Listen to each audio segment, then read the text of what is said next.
Le VFR on top, notion dont vous avez sûrement déjà entendu parler ou peut-être même appris en théorie. Nous allons voir ce qu'est le VFR on top, dans quel cas vous pouvez vous retrouver dans ce genre de situation, et bien évidemment les dangers et les conseils pratiques. Je me présente, je m'appelle Julien Arnaud, je suis pilote de ligne, instructeur, examinateur, formé à l'ENAC, École nationale de l'aviation civile et commandant de bord en compagnie aérienne. Je vous invite dès maintenant à cliquer sur le lien udemy.com que je vous affiche en description de cette vidéo. Vous aurez accès à des packs de cours VFR et IFR. Commençons cette vidéo par la première définition, le VFR on top. C'est un vol sous régime de vol VFR au-dessus d'une couche de nuages. Je vais tout de suite rebondir avec la définition du mot nuage. C'est un volume d'air chargé de gouttelettes d'eau et ou de cristaux de glace. En fonction de son apparence et de son altitude, il a été classé en genre. Donc, dès que vous voyez des gouttelettes d'eau visibles en l'air, celles-ci forment un nuage. Deux autres définitions sur lesquelles j'aimerais insister. Il s'agit des définitions plafond et base de nuage. Le mot plafond est souvent mal utilisé.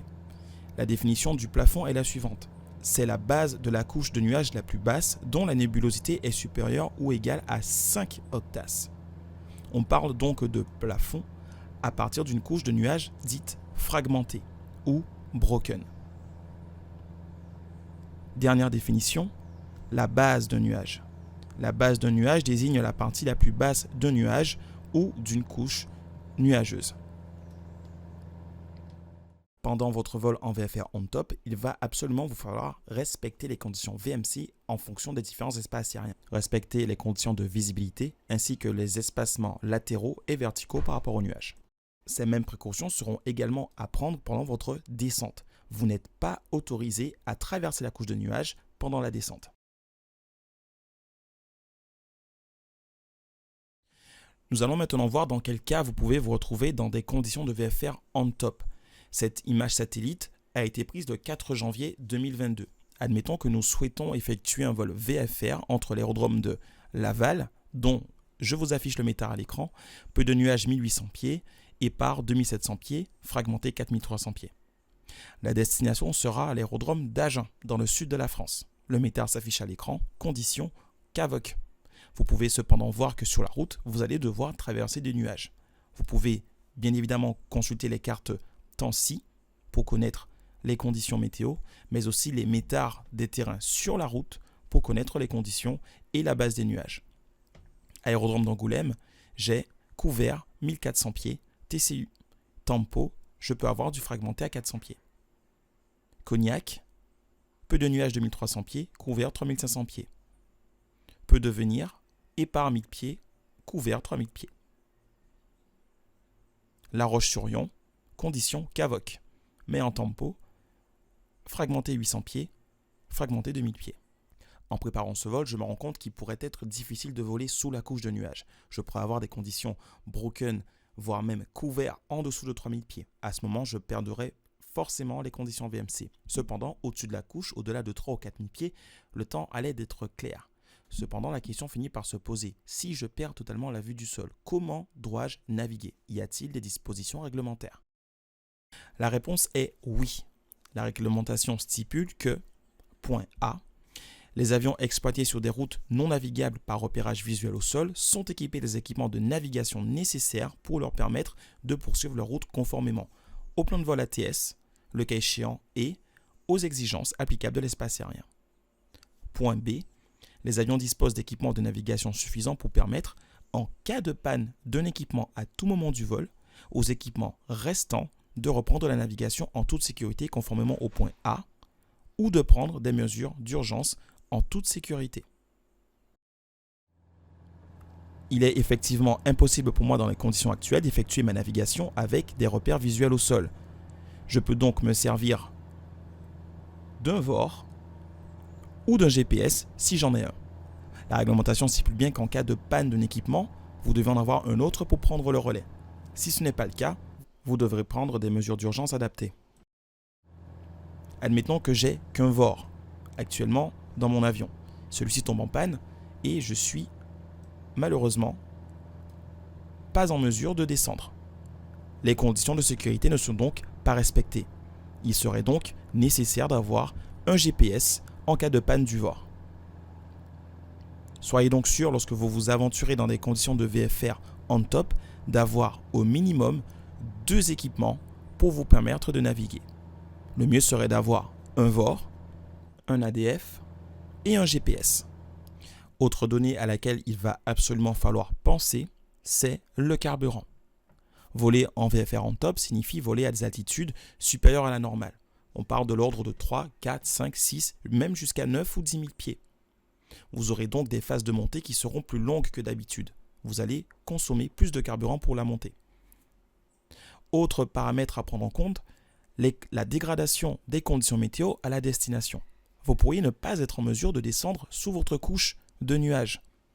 Pensez à prendre un aérodrome de dégagement qui vous permettra de vous poser en toute sécurité.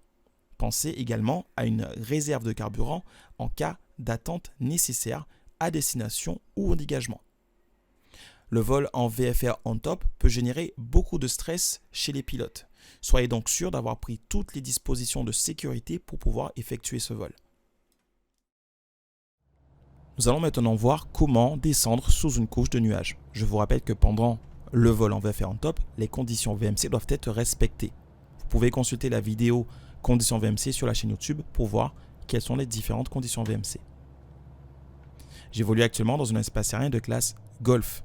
Je suis à 7800 pieds. Les conditions VMC sont donc 5 km de visibilité, un espacement horizontal par rapport au nuage de 1500 mètres et vertical de 300 mètres. La technique de descente sous la couche de nuages est la suivante. 45 degrés d'inclinaison, moteur réduit, configuration atterrissage. Pour cela, je vais pouvoir sortir mes volets atterrissage, incliner l'avion à 45 degrés et descendre en cercle. Lorsque vous effectuez cette manœuvre, soyez sûr de ne pas emplafonner la vitesse maximale de la sortie des volets, la VFE. Vous pouvez donc descendre en spirale dans le trou que vous avez repéré en toute sécurité.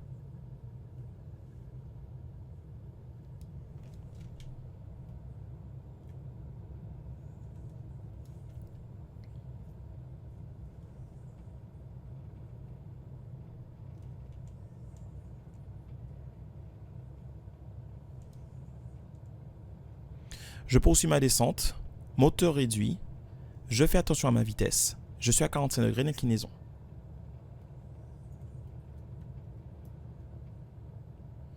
Soyez sûr d'adapter votre circuit pour ne pas repasser dans les nuages.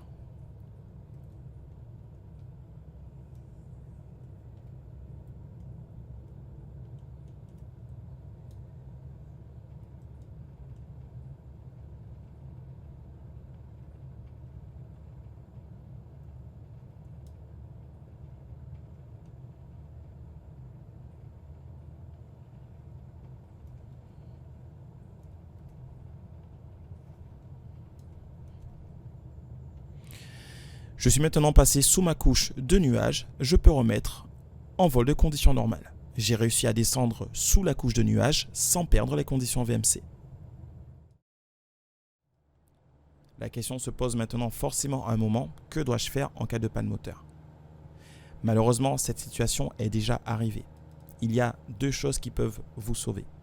Premièrement, votre horizon artificiel. Soyez donc sûr qu'il est en bon état de fonctionnement. Ne vous aventurez pas en conditions de VFR on top si vous n'avez pas un horizon artificiel. La deuxième chose qui va vous sauver, c'est de savoir où vous vous trouvez, au moins de manière approximative. Savoir où vous vous trouvez vous permettra de connaître le relief qu'il y a autour de vous, grâce bien évidemment aux cartes de navigation. Je suis actuellement à l'ouest de l'aéroport de Bordeaux-Mérignac. Je suis à environ 3000 pieds. Grâce à votre carte de navigation, vous pouvez connaître la géographie de votre terrain, la position des différentes agglomérations, des autoroutes, et également la topographie, le point le plus important. Vous pouvez donc vous préparer à effectuer un atterrissage d'urgence. N'hésitez pas à déclarer votre détresse pour que le contrôleur aérien puisse vous assister, vous donner éventuellement un cap vers une zone de dégagement. Nous allons donc simuler cette panne moteur avec une descente à travers la couche de nuages. Je vais bientôt rentrer en condition IMC. Je me focalise sur mon horizon artificiel. Vous déclarez bien évidemment votre détresse et que vous êtes en train de perdre les conditions VMC. Utilisez les circuits visuels. Pensez à bien compenser votre avion et vous verrez que ça va bien se passer. Vous n'aurez pas grand-chose à faire. Faites en sorte de maintenir les ailes à plat et votre assiette de descente. Je passe de 1000 pieds en descente. Le contrôleur aérien sera en mesure de vous donner un cap vers une zone de dégagement ou vers un aérodrome relativement proche. N'hésitez donc pas à bien leur annoncer que vous avez perdu les conditions VMC et que vous êtes en difficulté.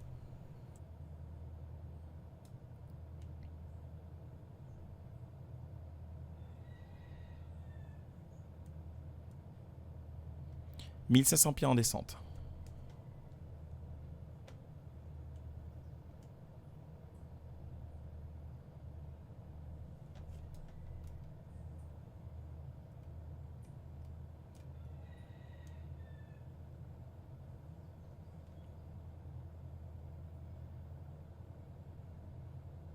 J'ai maintenant la vue du sol.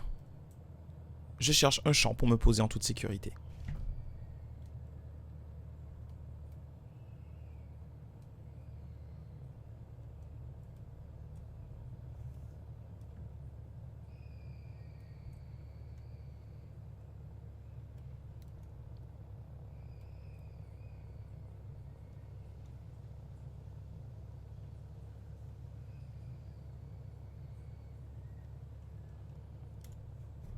J'ai trouvé une route.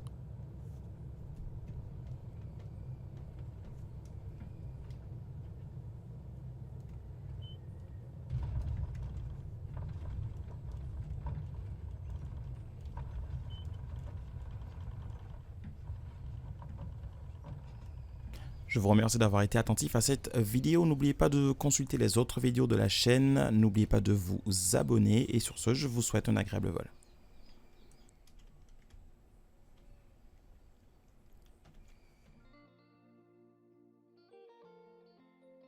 Retrouvez un pack de cours virtualisés, soit 6 heures de vidéos reprenant l'intégralité du programme du brevet du pilote privé PPL selon la méthode ENAC en cliquant sur le lien udemy.com que je vous affiche en description de cette vidéo. Rejoignez-nous et abonnez-vous à l'Instagram virtual.flying.school. La Virtual Flying School sur Instagram, ce sont des QCM, des cours virtualisés, des interventions de personnalités de l'aéronautique, des cours en ligne et des cadeaux à gagner. Abonnez-vous également à la chaîne YouTube Virtual Flying School sur laquelle vous aurez accès en illimité à toutes mes vidéos. Je vous remercie d'être de plus en plus nombreux à me suivre et je vous souhaite à tous un agréable vol.